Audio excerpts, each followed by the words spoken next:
Hi everybody. I've been getting so many different reflections lately just about my own path, my own forward movement, and especially as I've been kind of coming out of my cocooning. I feel like a bit like a butterfly emerging out of a cocoon, after these 2 years of really being more closed down, more introverted, more really to myself, intentionally. 2 years ago I stopped doing my coaching. I really decided that it was really necessary for me to focus predominantly on my own healing. It was really necessary for me to turn inward and for me to focus on my own trauma healing, my own abuse recovery, my own physical healing. There were a lot of aspects that I hadn't yet been able to have surface because of people who had been involved in my life, and there was a lot of ways that I was hiding myself and turning myself off and turning myself down because I was afraid of that process of blooming. I was afraid of that process of being seen, of having more of my light work self, my poet self, my artist self being revealed, because the damage of egos was too possible. I was kind of volatile in the sense of being a bit of a wild card, so I kind of held on to everything really tightly and didn't want anybody to know who I am. I didn't want anybody to really know. Hi there, thank you for the love. I didn't want anybody to know me because that felt scary. But I feel like, you kind of get to a place in your own healing. Like, I know this is from my own life experience, but I've observed these truths in other people as well, that when we kind of do the work that we need to do and we bloom and we blossom, it's necessary. Yeah, exactly. Like right now, a lot of us are on the same wavelength. A lot of us are on the exact same wavelength of coming out from this deep trauma healing. Like, I know tomorrow, not tomorrow, today is the new moon. And then the next 2 days from now, I believe Jupiter is moving into Sagittarius. So Jupiter's been in Scorpio, and it's been really expanding a lot of our observation of our own wounds and the parts in ourselves that have been wounded by, especially like sexual abuse, or having to repress ourselves or stuff ourselves down and shove these other aspects of ourselves down into the dark. And it's been really deep. It's been really dark stuff. We can see it reflected around the world as to what people have been going through and the things that have been coming up for others.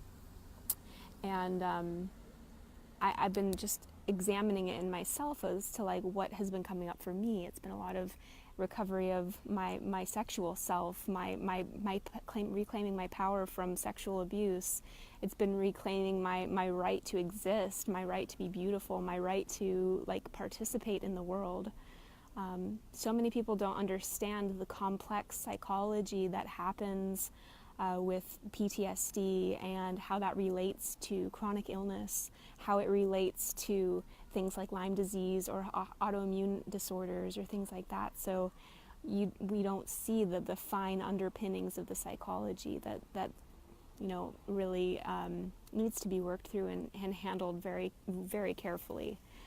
But with that process comes great liberation. And when you really walk that process out and you start allowing yourself to unfold and unfurl and let your beautiful butterfly wings start expanding and being seen and known, and you start being more aware of your worth, the beautiful transformations can occur. I've been getting so many incidences of synchronicity and all the number reflections and all the signs from God just showing me that I'm really on the right path with everything that I've been doing. And it feels really good to feel way more aligned with my soul's truth rather than feeling like I'm going to be co-opted by everybody else's ideas and opinions and what they think is right for my life. And that's been a huge thing, to allow myself to know my own self and to unfurl in the way that I believe I'm being called to, and to not contort myself anymore to fit the molds that other people expect of me. And that's difficult. It's really difficult, especially if you've been conditioned to believe that that's what you need to do. The people pleaser syndrome is real, and being a codependent is real. Like these kinds of mentalities are real, and learning to set your own boundaries for yourself and be like, no, I'm an adult. Like I can make these decisions for myself, and I don't need to be like drawn into other people's realities and fed, their ideology or their beliefs or who they want me to be, or I don't need to act like them, I don't need to be like them. I can be weird, I can be unique, I can be my own individual unique expression of divinity, I can be my own self. Being highly sensitive is real. Like I'm a highly sensitive person myself. Like I get it. I always shut myself down too. Like ever since I was a child, I remember being called big eyes and being made fun of for being too sensitive. I remember crying in fourth grade because somebody told me that I was too sensitive, and I was like it just devastated me because they were making fun of me, and they were making fun of this part of me that's so integral and so real. And the Hashimoto's thyroiditis, I had that too, but the thing is the more that you express, the more, even though it's so scary and so painful, supporting yourself with the herbs and the food and stuff is important, but the key is to move the energy, and I think that you're really recognizing that, Marion. How do you say your name? Marin? So for me, PTSD, anxiety, depression, all these things, they're just symptomatic of these core traumas that are these energetic structures that are being held inside of our body, and they need to be worked with. They really do. Like, I know there's a lot of people who kind of would criticize me for being somebody who loves Jesus but also does energy work. But I understand that we are more than meets the eye. We are more than just physical bodies. We are emotional, we are spiritual, we are souls, and we carry these imprints. We carry this stuff like deep inside of us, and it's hard to live in this world and to feel like we can really express ourselves the way that we want to, especially because thank you, Lena. It's really hard to feel like we can express ourselves the way that we want to because we're so afraid of being criticized or bashed over the head for expressing a dissenting view or a different opinion or something different, or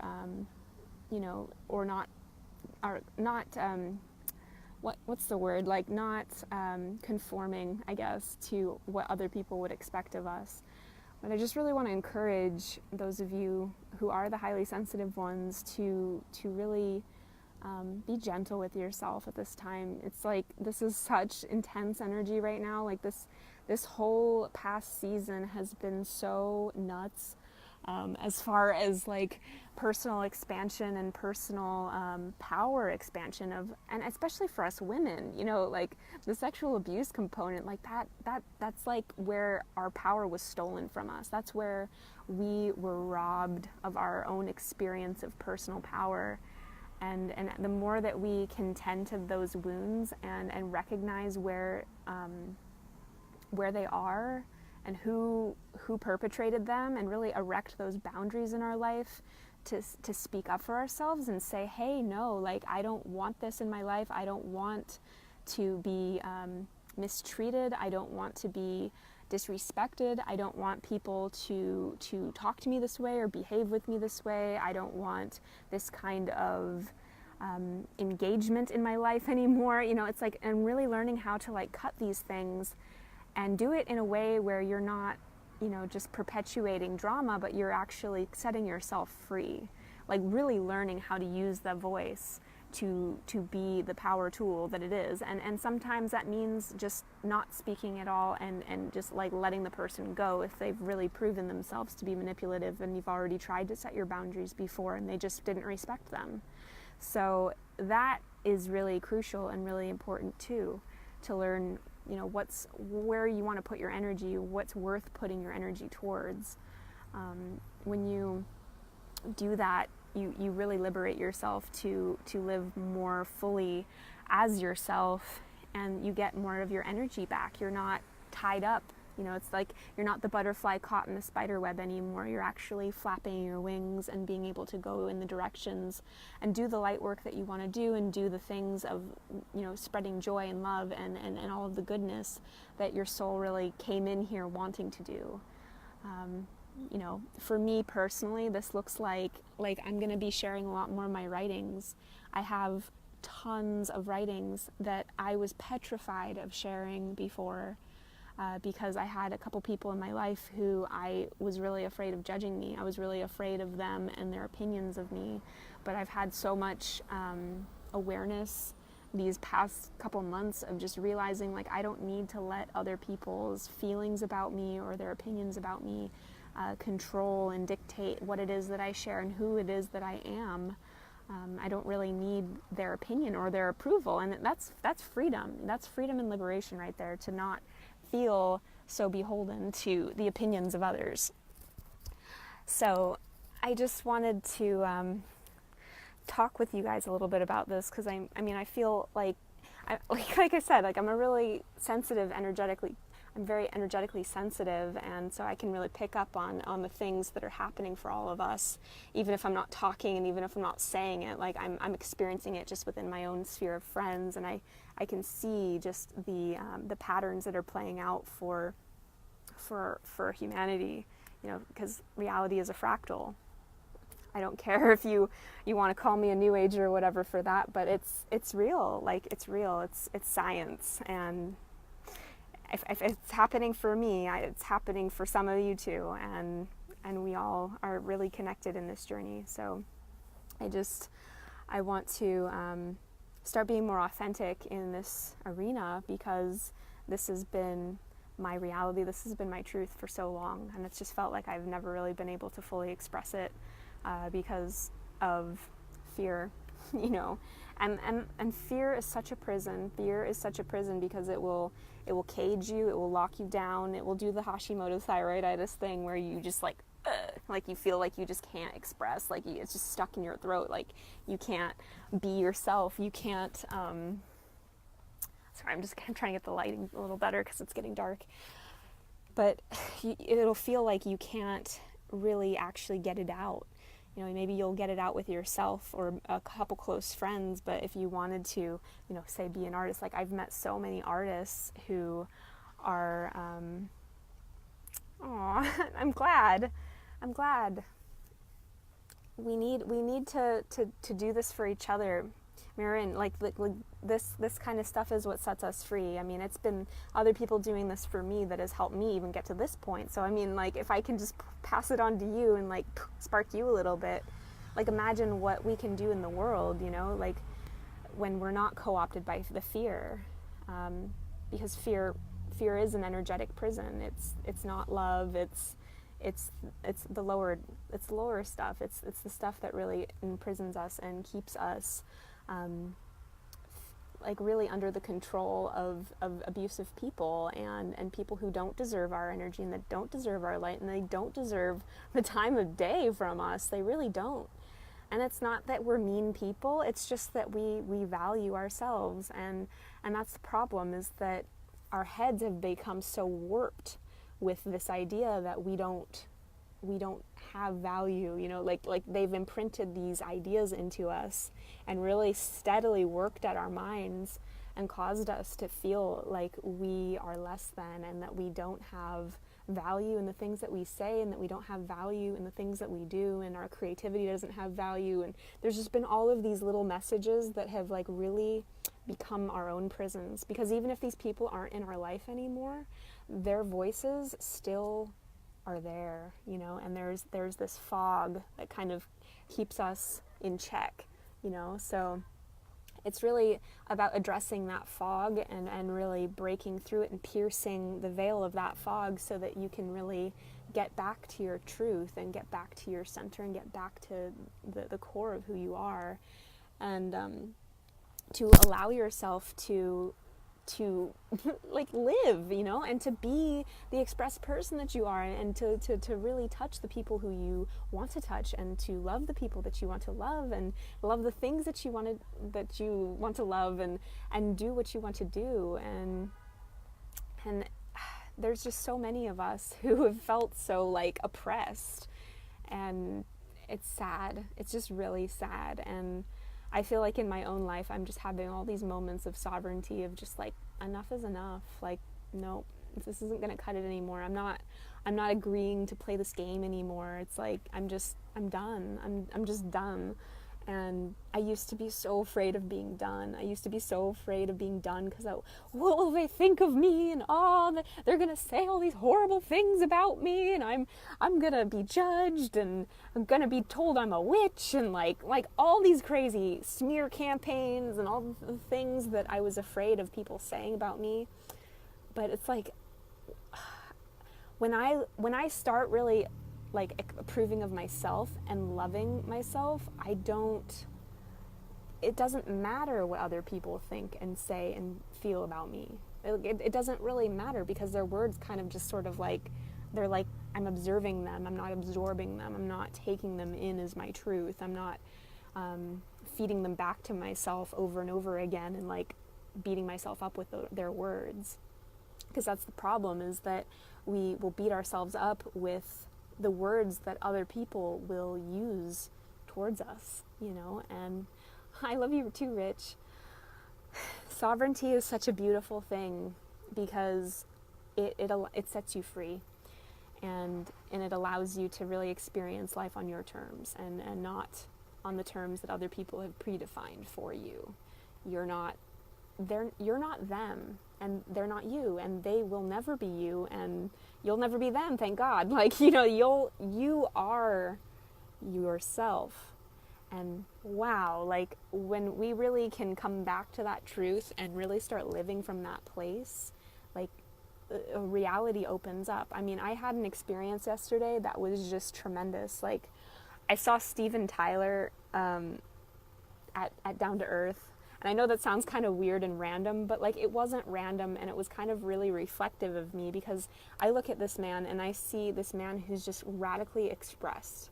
He's radically himself, and he really doesn't give a fuck what anybody thinks of him.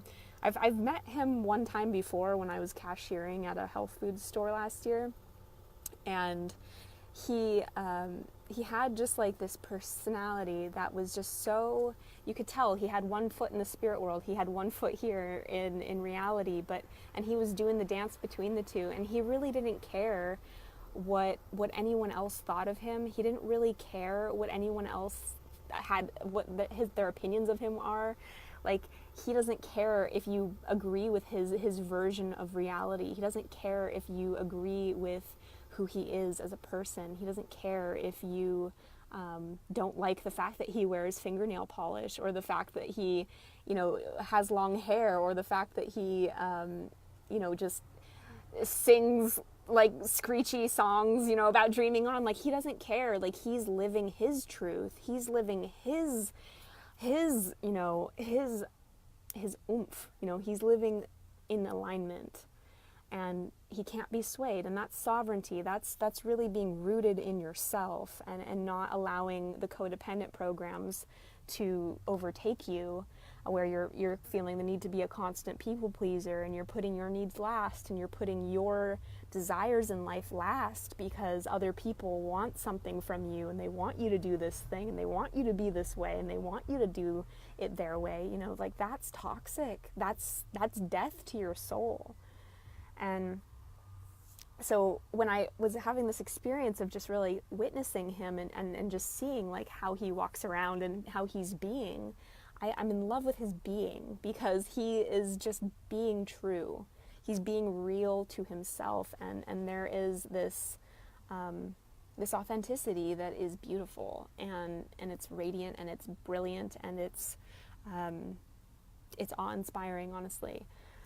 say what you will about the man, but he's honestly himself, and I feel like that's really like the full awesomeness that we can get to when we stop buying in and we stop subscribing to the reality of the narcissist, and we stop subscribing to the reality of the people who have something to gain by us, needing their approval. Like, we don't have to inflate their egos anymore. We can really withdraw our attention from it and really turn that attention back to ourselves and back to our own self-love, to our own development, to our own passions, to our own artistry, to our own voice, and allow that to emerge, because that's the beauty. And we really don't have to put up with being abused. We really don't have to put up with being mistreated. And I feel like the more that we come to this awareness of these realities, especially as highly sensitive people who have endured trauma and abuse and maybe still are, like, there's such power in just like saying no contact. Like, I'm not going to be in contact with this person anymore. I'm not going to do this anymore. I'm going to live my life because I'm going to die my own death. My mom's priest loves saying that, like, I'm going to live my own life because I'm going to die my own death. And like, really, it's the relationship between us and us. And if there's any part of that that's leaking out and being like our congruence with ourself is being leaked out because we're caught in this cycle of not wanting to disappoint or piss off other people or whatever, and we swallow our words. And I honestly feel like that's where the thyroid problems come from, is like swallowing your words and swallowing everything that you feel, because you've been trained to disregard what you feel. You've been trained to stuff down what you feel. People who have problems with compulsive eating, they often are doing it because they're in emotional pain and they are not aware of the pain because they've been so conditioned to ignore it. But there's still the anxiety. Like, you can still feel it in your body. You can still feel the tension. And the more that you kind of turn your awareness into yourself, and you in a very yogic kind of way, where you're kind of just really paying attention to how you feel, you're paying attention to what you think, to what you're really like not looking out, you're looking in. You can start seeing these programs and these mechanisms happen in your mind. You can start seeing how these things are playing out, and how you're basically perpetuating your own pain, because there's this unresolved circuit of energy that's running, and it usually is just coming from past stuff. It's usually coming from just the past trauma, the past wounding that is just active, and it's just here. It's just here, but you're not dealing with it. It's that thing where it's just like jumping up in your face. So, yeah.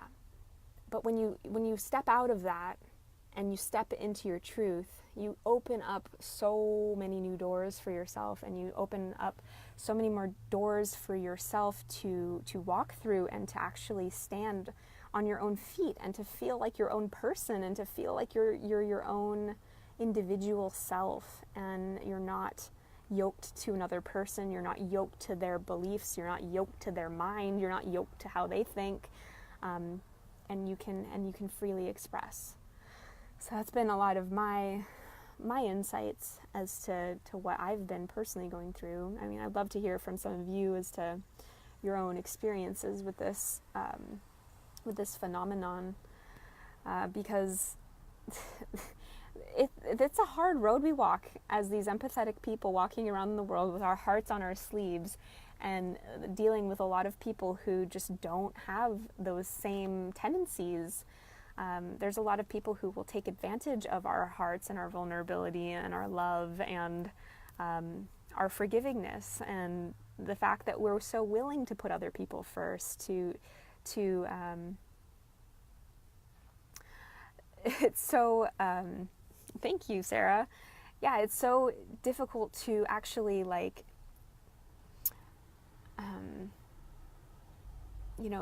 to be in this world when you're that sensitive, and you're dealing with all these people who are so unaware, and they're so I want to say dense. Like, they're just kind of like emotionally dense, and they just don't understand feelings, and they don't understand your feelings, and so then, like, eventually you start to believe that your feelings don't matter, and you start to believe that the things that you feel like in behind the scenes don't matter, because they've been invalidated for these many years, so why would it matter? So it's important for you to start validating them, for you to start being aware of them, for you to like start acting upon the impressions that you're getting, the intuitions you're getting, the feelings, the senses, like, even if they don't make sense logically, and even if they fly in the face of what perhaps your community would want of you, or perhaps the people at your workplace would want of you, or your family.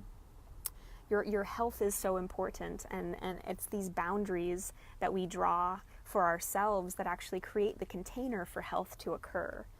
It's the boundaries we draw that allow us to have the spaciousness to have self-care, to do the things that are nurturing for ourselves, because we know that when we are being nurturing of ourselves, we have more to give others. But that's kind of the MO of somebody who wants to drain us. They want to encroach upon us so much that we are physically drained. And there's actually been research done and studies done about the link between chronic illness and being empathic, and being sucked into these abuse cycles with abusive people. Some call them narcissists, some call them borderline personality disordered people. Like they all have the same fragrance of just taking, manipulating, causing you to be dissociated from yourself, causing you to feel like you can't come forward because you're going to be punished, or you're going to be chastised, or that there's like some sort of problem. Like, I remember for a long time I wasn't able to even talk about my abuse because I was so afraid of somebody, like, or I was so afraid of my abuser like knowing that I was talking about my abuse, you know what I'm saying? So I had stuffed it, and it had to come out in these weird ways, and I was very cryptic, and I wasn't able to be fully articulate, even though I am very fully articulate. I just wasn't able to be because I was afraid that they would come down on me.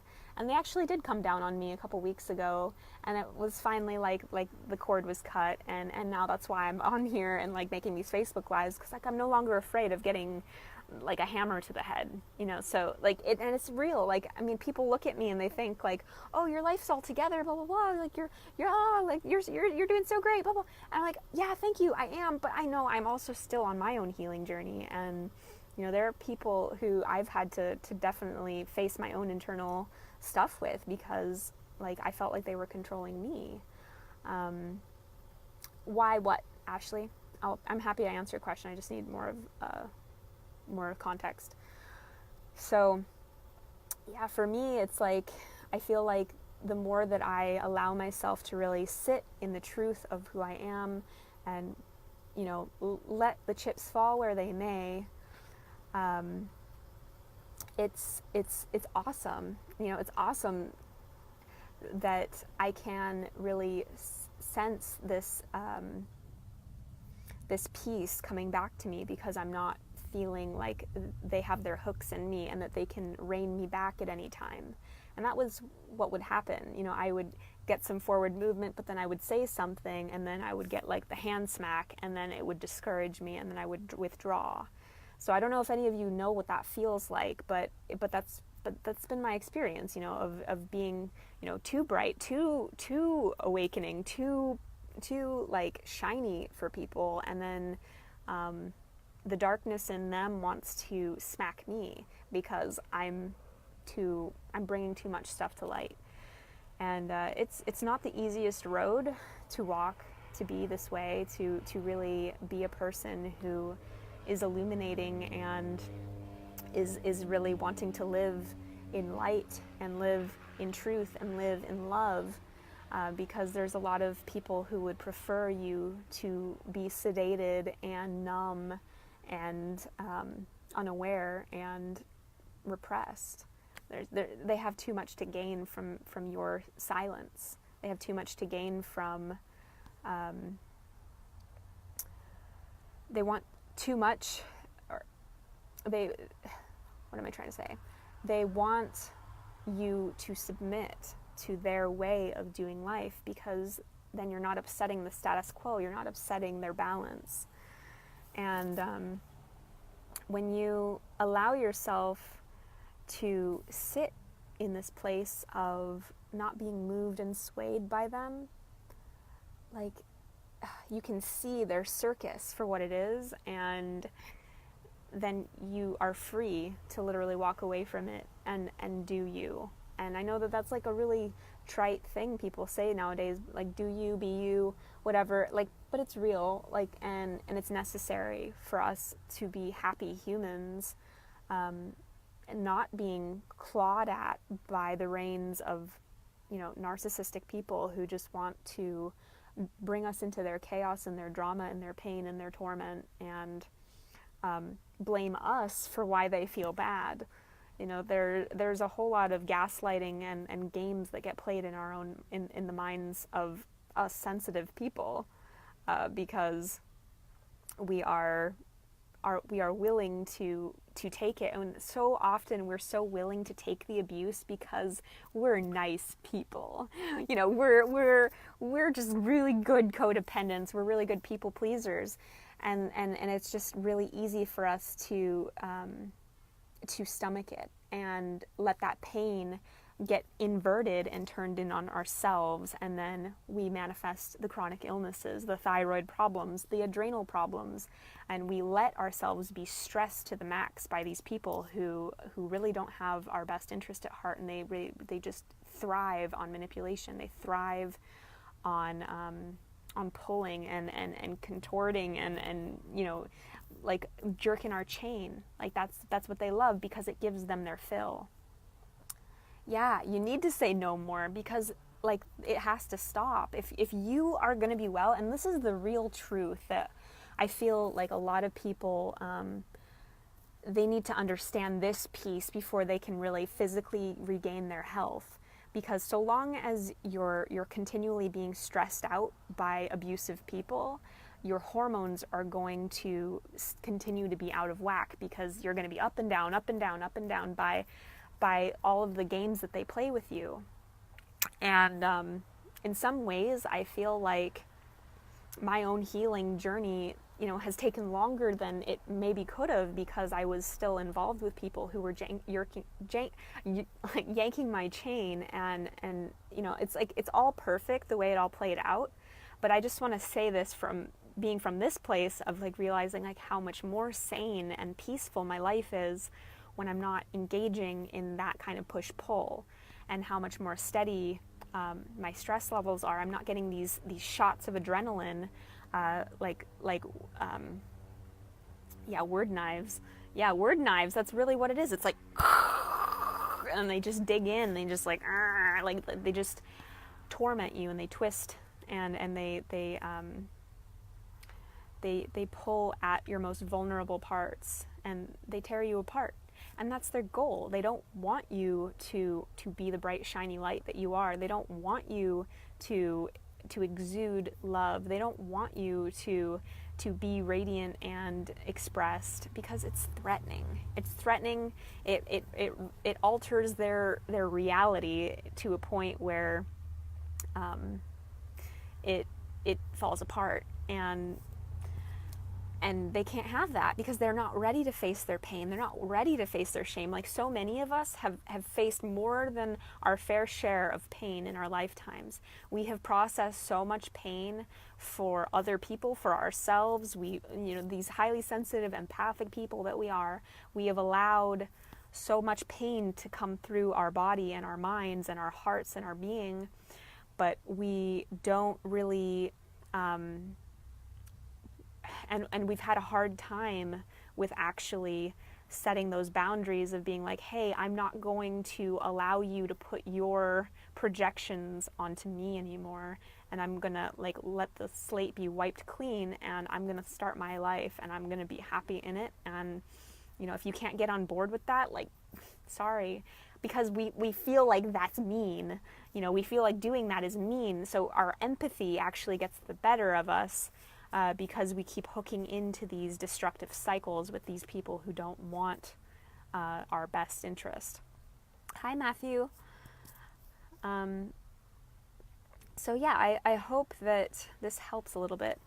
I can't anymore, which is why I'm releasing it into art to show people it has to change. Yeah, art is so healing because you're validating yourself. You're allowing yourself to have the pain be spoken.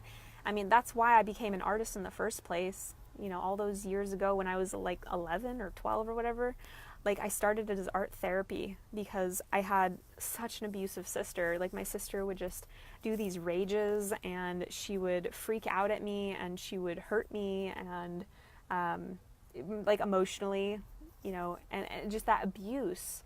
It dysregulates us. It dysregulates our hormones. I mean, to be honest, I believe that abuse I endured as a child was why my body manifested illness and why I, you know, basically couldn't walk and I couldn't get out of bed. Like I was so beat down and so wore out. My adrenal glands were so distressed by all the constant turmoil that was occurring in my family and in my household, with her upsets and her rages and, you know, hooking me in and playing all the mind games and like, Katerina, you're bad, and all of this. Like, it's just, it was literal madness. It was literal madness to be that enmeshed with someone and to feel like I was not my own person and to feel like I was not, I didn't have the right to express myself. You know, like I remember times when, you know, Ashley, I would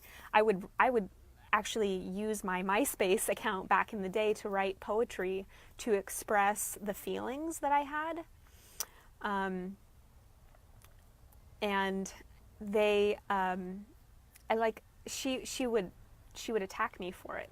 And she would insinuate like, oh, you're talking about me and blah, blah, blah. And it would cause me to shove it all down. And eventually, yeah, I did get thyroid problems. Yeah, I did not express myself for years. Like there were times when I just wouldn't make art. There were times when I wouldn't even write because I was just so afraid of the pain. I was so afraid of my own feelings because I was so used to not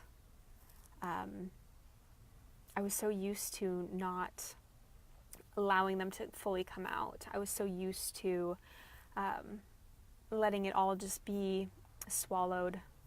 Yeah, it does heal us and it does heal others because it, you know, anything that you put your physical hand to, anything that you put your hand to and you touch, like you're imbuing it with your own signature. You're imbuing it with your own pain or your love or whatever. Like whatever you're putting into the art is felt by other people.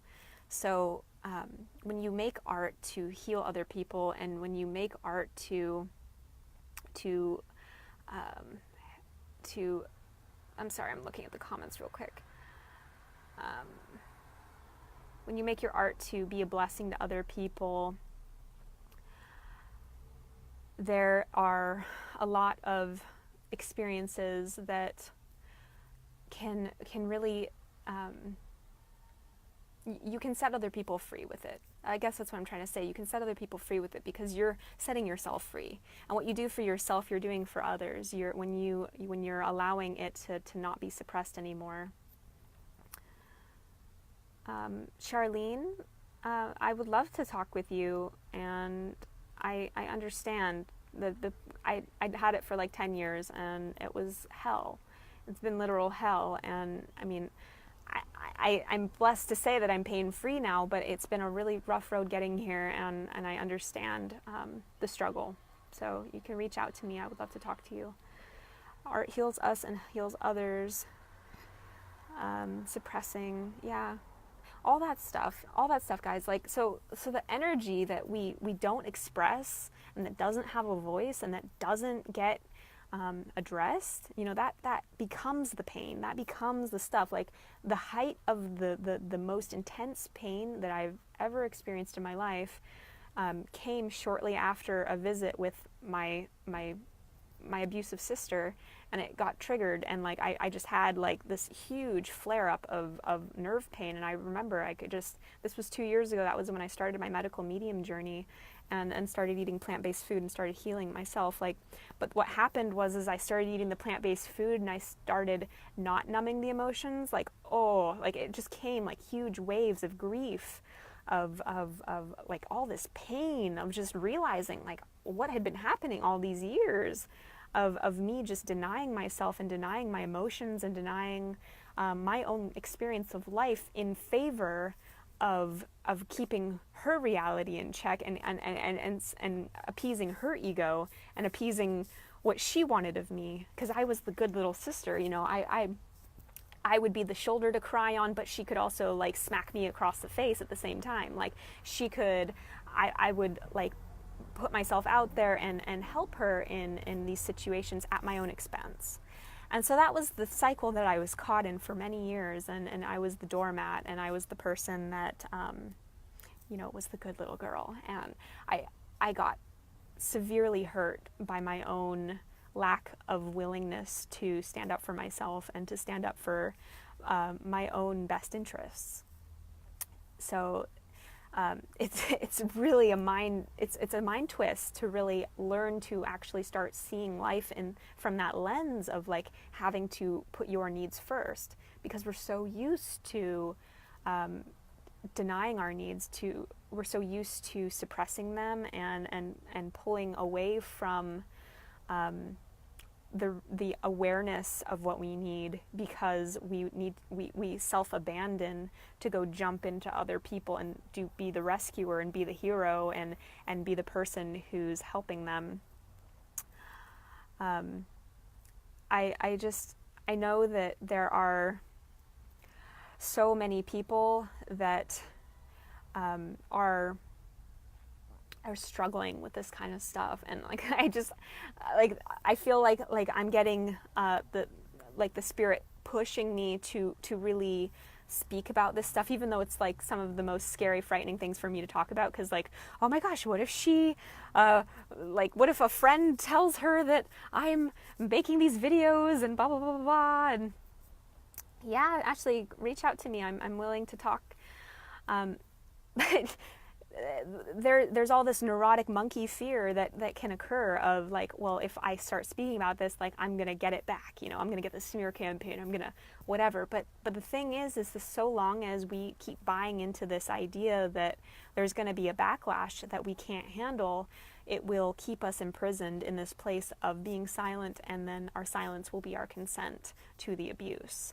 So it's a real doozy. It really is. It's been really challenging. It's been really challenging, and I'm not going to lie, it's been really challenging. There's been a lot of tears in this process for me. It's been quite the heart-opening, it's dismantling, you know, because this is the way that, especially if this is childhood stuff, like this was the way that we were wired as kids to behave, and it gets us into trouble with relationships later in life, like even not with the primary person who hurt us, but with the people later on, because we've been conditioned and habituated to believe that this is what we are deserving, and this is what we are expected, like we expect this kind of treatment, and we don't see anything wrong with being this way until we recognize like we're falling apart. And you know, like really at that point, like the original person sometimes isn't even in our life anymore, and we're just like I hate my life, I hate who I am, like I don't feel like myself, you know. There's all these kinds of things that can come up in this process, and that's definitely been me. It's really, really difficult stuff. So I'll see you later, Ashley. So anyway, I hope that this was illuminating. I'm just, all of you, like in your own individual ways, have really blessed me and touched me, and I feel the need to kind of contribute more of my energy back to you, because this is, we're all in this together, you know. We're all of us who really identify as being sensitive souls, who really identify as being people who were put here to spread love, to spread goodness, to spread joy on this planet. Like we all have faced similar battles with people who are predominantly dark, who are predominantly abusive people and who are predominantly manipulative. And it's very difficult. It's very, very difficult for us. And so we do have to stick together and really rally each other on and inspire one another, because these kinds of things can ruin us. You know, if we let this stuff fester in silence and we don't allow it to have a voice, and we don't allow ourselves to connect with other people who get it. So yeah, I mean, I've been very fortunate to have a really strong support group of people who have been pulling me out of this, like these past couple of years. Like, I've had just a handful of friends who have been very, very, very by my side, like the past 10 years. And, you know, as I've been going through all of the pain, all of the you know, all of the reprogramming of my own mind, you know, and really working on my own paradigms, my own belief systems, my own the way that I see myself because of, you know, the way that I was being treated, like and helping me to refocus and to rewire that stuff inside of myself. So it's profound. Like this work is profound, and it's intense, and it's necessary. I feel like, especially if you want to think about this on the collective scale. When we do this work, we change how we show up in this world, and thus we're kind of changing the world around us. I know that the work that I've done internally of, you know, being more sovereign and not allowing people to shit on me, essentially, it's inspired, you know, other people in my family who are other people in my family who have been in a similar position. You know, people like my mother, you know, who she now, at 64 years old, bless her heart, she's now learning how to have boundaries and being able to do self-care and not allowing herself to get roped in. Yes, Charlene, recalibrating. She's allowing herself to recalibrate and step back from the abuse. And I mean, it's so sad that, like, pain has to be the wake-up call. You know, like for you've been dealing with this chronic pain for 14 years. My mom just recently got diagnosed with diabetes. I mean, she's probably had diabetes a lot longer, but she just recently got the diagnosis. But it's these kinds of things that start manifesting in our bodies because we're so out of whack. We're so disconnected from how we feel. We're so disconnected from what's going on inside of us because we're so caught up in this psychotic, crazy reality that is just tearing us apart. And it's really tearing us apart physically, mentally, emotionally, spiritually, financially. Like, there's all these different areas of our lives that suffer because we're not in tune, and we're not really, like, present to exactly what's happening inside of us. And there's also this idea too that, like, taking care of yourself is selfish.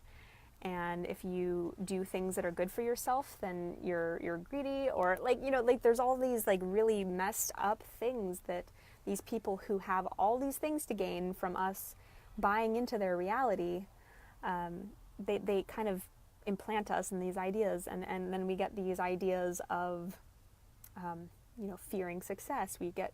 We fear good health. We fear being beautiful. We fear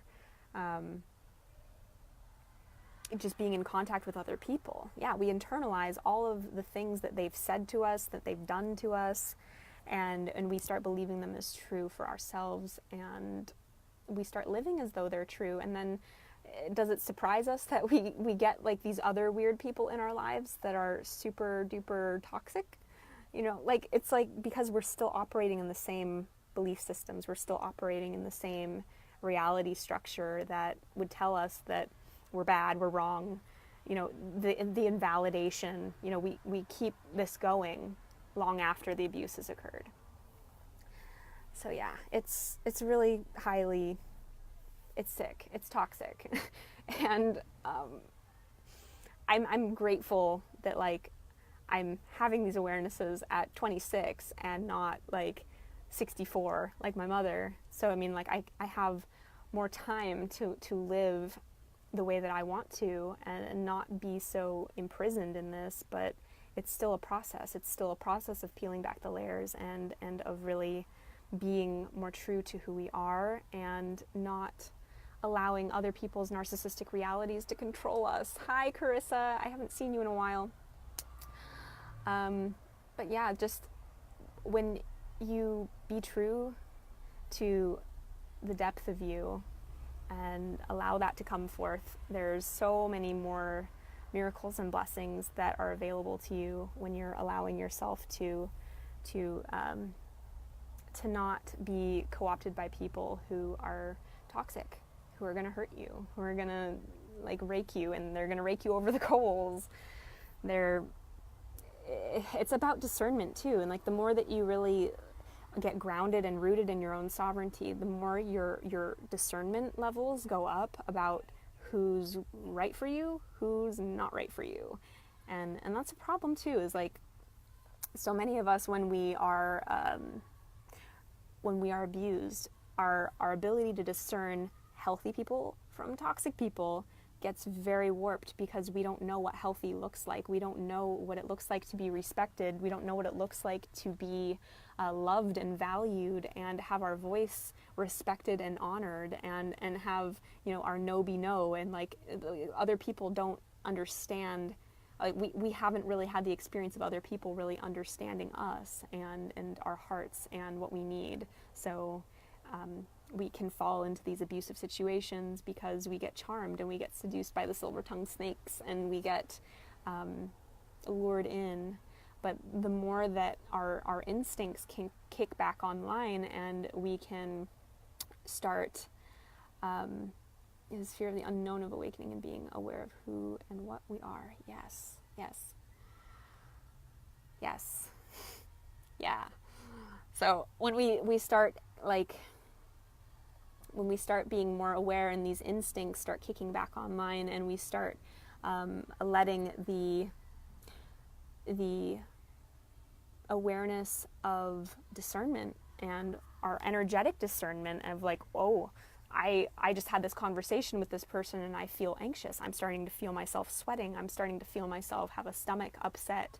And rather than throwing an antacid at it, pay attention. You know, like be like, oh, that person, every time I talk with them, I feel like a shot of adrenaline through my body. Like I feel like I have to get in line, otherwise I'm not going to be loved.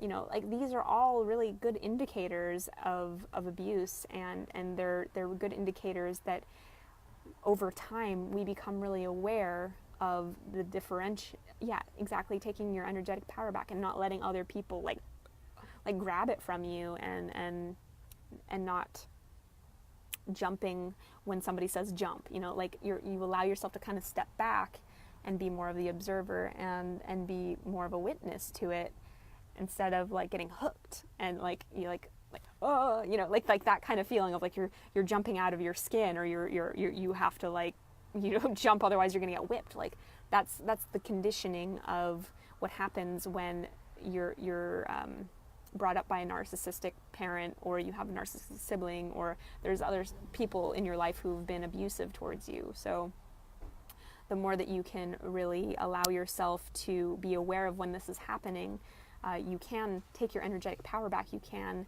you know, be more of the witness in your own life, and not get drawn in, and not forsake your own interests, and not forsake your own health, and not forsake the things that are the most important. Like you put what you learn how to reprioritize your life.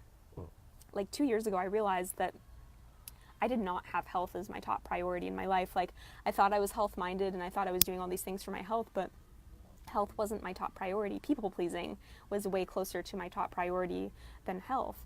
And it's so crazy, like when you actually get clear about your values and your priorities, like how it pisses off these people who really want to take from you, because you're setting those boundaries for yourself, and you're erecting, you know, the fence around your life, and being like, hey, no, this is my these are the things that are important to me. These are the things that I need, and I'm going to allow myself to prioritize them, even if it makes you mad, even if it makes you pissed off that I'm not coming to be there and help you, or if I'm not going to be at your beck and call. You know, tough luck, I'm sorry, that's really tough, you know, find somebody else, you know, like that kind of attitude. I remember having such a hard time with that one because I was like, oh, but that makes me so mean. I'm such a bitch. Oh, like all of these feelings, because those were the kinds of things that they would say about people who didn't jump when they said jump, and who didn't like say like, oh, well, I need to, you know what I mean? Like, it's just these people who just want so badly for you to buy into them and what they want, and it's ego. It's ego. Like, they don't care necessarily about your well-being. They don't care about what you need, who you are, what matters to you. They don't care about your own well-being. And oftentimes, honestly, they don't really care about their own well-being either. They're stuck in their own appeasement in their own ways. They're stuck trying to be liked and approved of in their own neurotic, weird ways. So you can't really fault them because they don't really know, but it's just like, you can't look for consciousness where there is none. You can't look for awareness where there is none, because it's just going to drive you batty and bonkers, because, you know, it's like there's no light on upstairs. You know, like when you're talking to somebody and you recognize they're a narcissist, like, there's no light on upstairs, and they're really not aware of what they're doing. They're really not aware of how they're behaving with you and how they're manipulating you emotionally.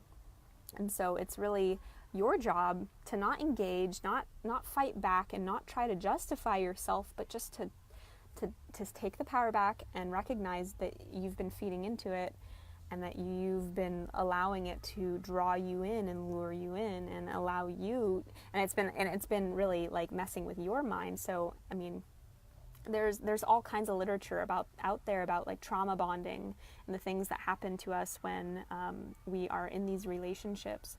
I remember I read this book called The Betrayal Bond by Patrick Carnes like about 2 years ago, and it helped me realize what was going on with my sister, and why this dynamic kept playing out, and why she had all this power over me.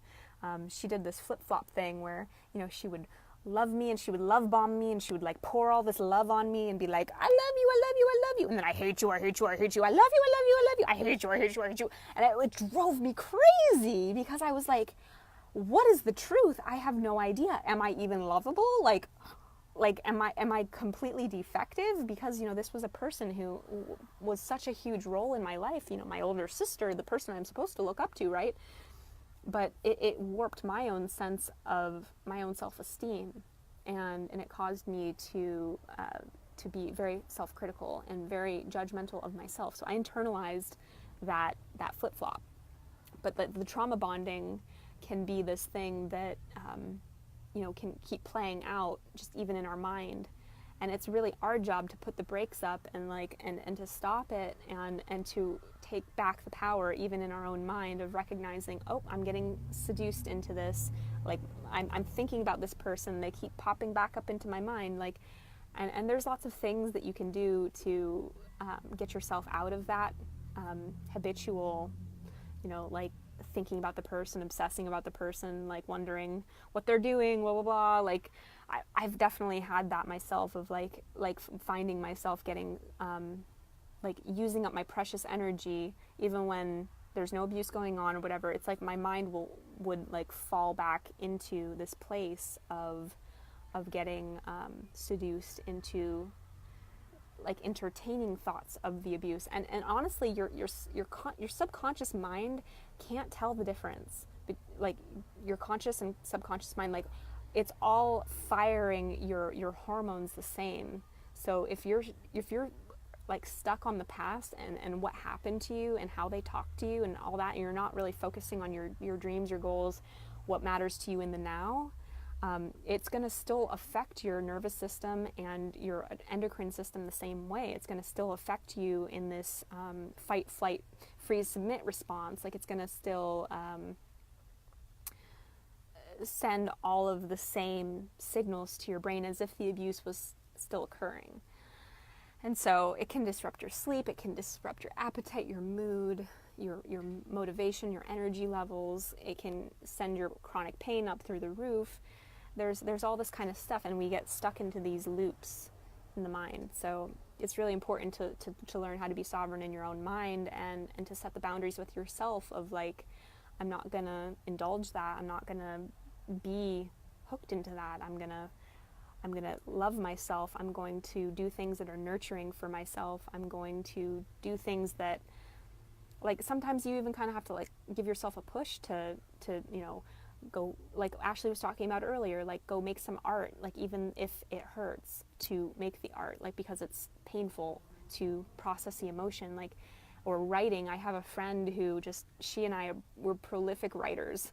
For me, like, I'm a prolific writer, but nobody knows about it because, like, I've just hidden it so much all of these years. I leak little bits of it here and there, but the vast majority of it has been kind of like, I've been holding on to it because of, I'll release it in the future one day when I'm strong enough to. Like, that's been the mindset I've had. And so I probably will start blogging again more and sharing more of that stuff, because it's been my process of coming out of these abusive patterns. Hopefully it will help somebody. So, yeah, I felt the need to share all that, apparently. So, I appreciate you taking the time out of your day to watch this and to listen to me. And yeah, Len, I actually probably have enough material for like a couple books, to be honest. It's just been, each time I'd sat down to write the book or something, like, one of these narcissistic people would kind of come up into my life and it would kill my steam, to be quite honest. Like, that's what would happen for me. And so now that I'm erecting stronger boundaries, I probably will have more energy and mental clarity to be able to do that. Because, it's like it's kind of my final frontier is like really addressing the creativity bit and allowing the voice that has been hidden for all these years to really be expressed. Because I'm no contact with these people. Like, I'm no longer afraid that they're gonna just come and ramrod me anymore. They don't have my phone number. Like, they can't get a hold of me in these any other ways. Like, it feels like safety to me to feel like I am free. Like, I can be myself.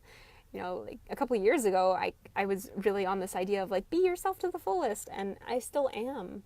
But that it's a process. It's such a process to be yourself to the fullest, because there's a lot of people that don't want you to be, and there's a lot of people that have been heavily invested in keeping you in the dark about who you are and about your awesomeness and about the goodness that you have inside of you.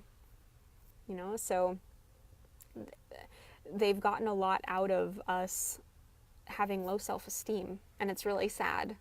And it's really sad just when I really see, like, how many thank you. Yeah, just like the low self-esteem is like the worst part about all of this, because it causes you to not go for things in your life. Like even though I'm 26, like, I've had the thoughts in my mind of, like, well, why am I not further along? Like, why did I end up living in a bus? Why did I end up having all of these things go wrong in my life? I recognize it's been my awakening process. It's been me getting free, yeah, exactly, like, freeing myself from the grips of these people and having the space that I've needed in order to not be controlled and not be hooked into and not be manipulated. Because, it wasn't just them, it wasn't just her who did it all those years. Like, it was like all these other people, because my programming was still the same. It was still, I was still getting hooked into these narcissistic relationships with people. So I was getting grabbed at and pulled at, and, here, come do this and blah, blah, blah, and be this person, and just getting the mind turnaround. So there's all these things that occur that have gone into the process of me being myself to the fullest, for sure. And giving myself the freedom to pursue health, giving myself the freedom to pursue my creativity, it's all one and the same. Giving myself the right to exist, to have an opinion, to have a voice, to be a person, to not be a codependent appendage on somebody else and on all of their opinions and their beliefs. So, yeah. Painful, but empowering stuff, guys. I'm going to let you guys go. I have somebody that I need to go give a call to, but Yeah, I'll be back on. I'm really enjoying these lives, and I hope you're enjoying them too. I'm gonna read your comment, Lena. I always have those feelings. I've wanted a business and wanted to travel and wanted to find my best healthy life, but continue to ask myself why I'm stuck, so I can totally relate.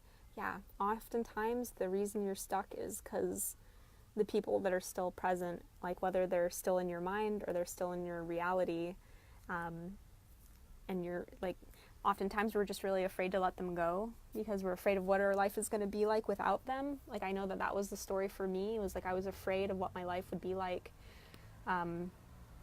if I did erect these boundaries and if I did say no.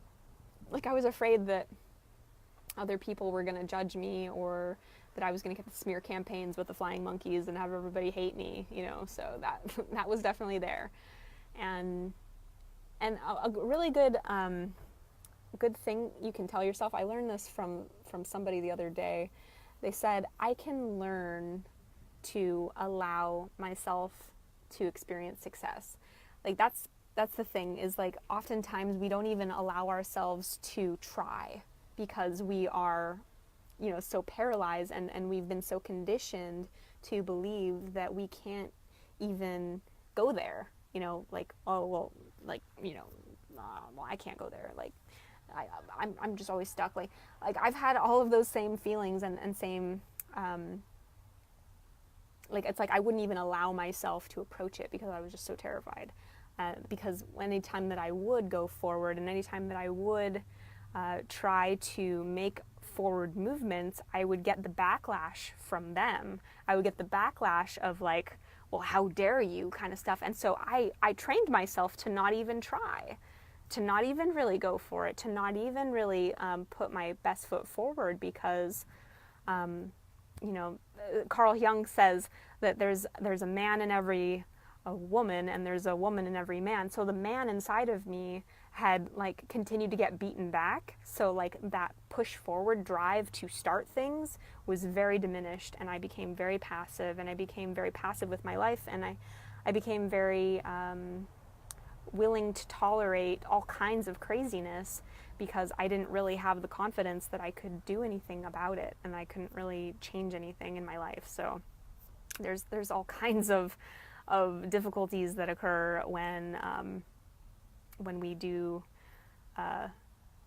when we want to do this, but we have these kinds of programs. So that's why I really like the one that I just told you, is like, I can learn to allow myself to experience this. So it kind of takes the pressure off of you, because then it becomes more of a curiosity thing, of exploration, rather than like, well, I have to do this because, like, it's just, there's that kind of drive that can also be really dysfunctional too, of like wanting to do these things and have your best life or whatever, because it's like, it comes more from that neurotic place rather than that place of truly wanting to be free.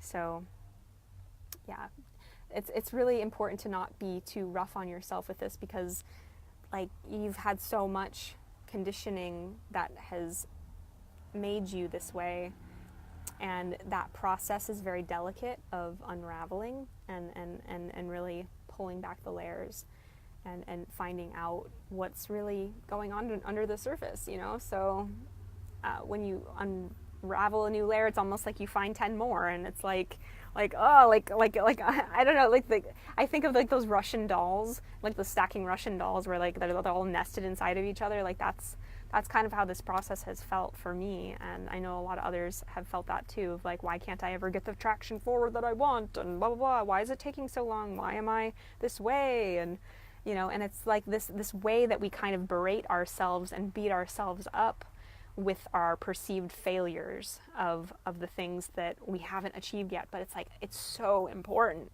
to have the self-compassion and the grace towards yourself and the patience towards yourself, because holy shit, these things have been deep and painful and dark and and it's like complex, and it's like oftentimes this is what's been the reality of our whole family.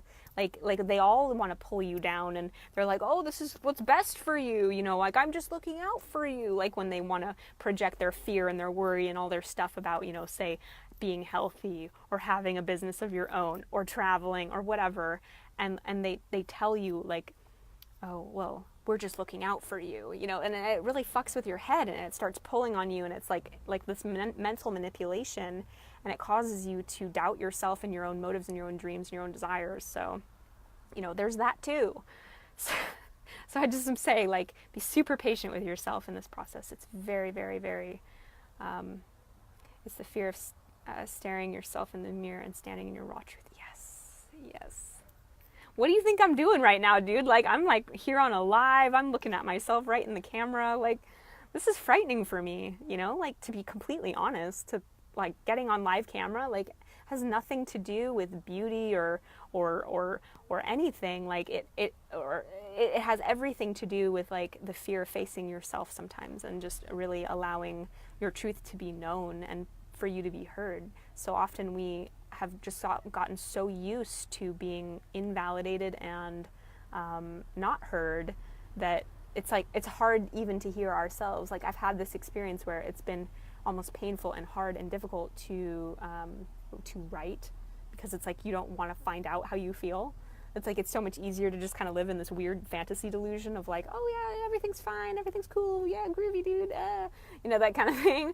Or making art, because it's like, what if it's painful? What if it's dark? Like, somebody's gonna hate it, somebody's gonna judge me. So it's like, yeah, it's learning about really like being willing to just face yourself and be like, hey, I'm not happy. This isn't working. I don't like this. And getting really in touch with that little 5-year-old on the inside that's like screaming and crying and just pissed off. And really in a lot of pain, because they've just been so subjugated and so oppressed for so many years.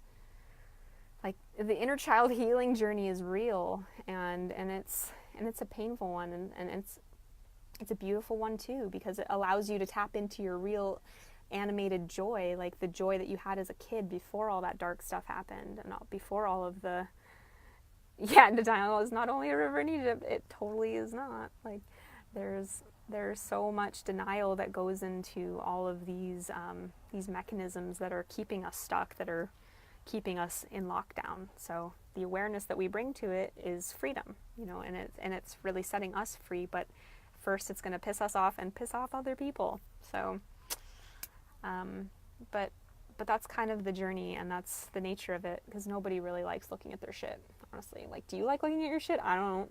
It's not fun. It's not fun, but it's necessary if we're going to be able to allow ourselves to have a more full experience of life, and to be able to have more fulfilling friendships and relationships and all these things. Like, you know, the problem is like these abusive relationships cause us to not believe that fulfilling relationships can really be ours.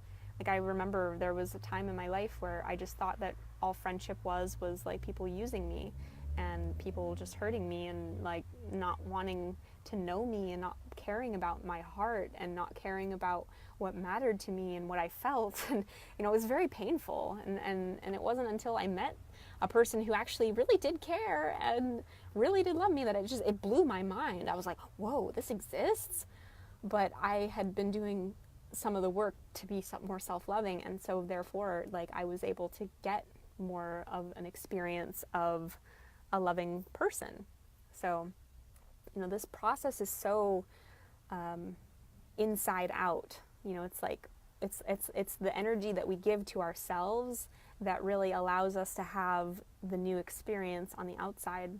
Like, I remember what it was like for me before I met Paul, and I had all of these really toxic, dysfunctional, abusive boyfriends who would cheat on me, and they would abuse me, and mentally they would mess with my mind, and they would do all of these like like these head games that were just so twisted, and they would do the blame shifting thing and make me feel like I was crazy. Like, there was even a point where I was so pissed at this one boyfriend, like, that I had before Paul, that like like he was doing all this head fuck stuff with me, and I like pulled a pen up and I like held it up to his neck, and I was so pissed. I was so pissed because he was so invalidating and gaslit me so bad. And I just got to this point of rage, and it was not my proudest moment. And I'm so happy that I'm never forced to be like in that point of rage anymore. But there were points in my life where I believed that that was what love was. There were points in my life where that was just what it was. And I mean, I wanted more. I wanted better things, but my own self-love wasn't there. My own sense of self-worth wasn't there. My own sense of like I deserve better wasn't there. And so yeah, it's like we go through these really painful experiences in this process of awakening, just so that we can have a higher understanding of what we deserve and what we can allow in our lives and what we can have. We can create better things. We can create better things for ourselves, but if we're unaware of what we're currently believing and what we're currently allowing into our lives, like we're not gonna actually like let that in yet. So, make sense? I know I keep saying I'm gonna like end this live, but like I just keep having fun here apparently.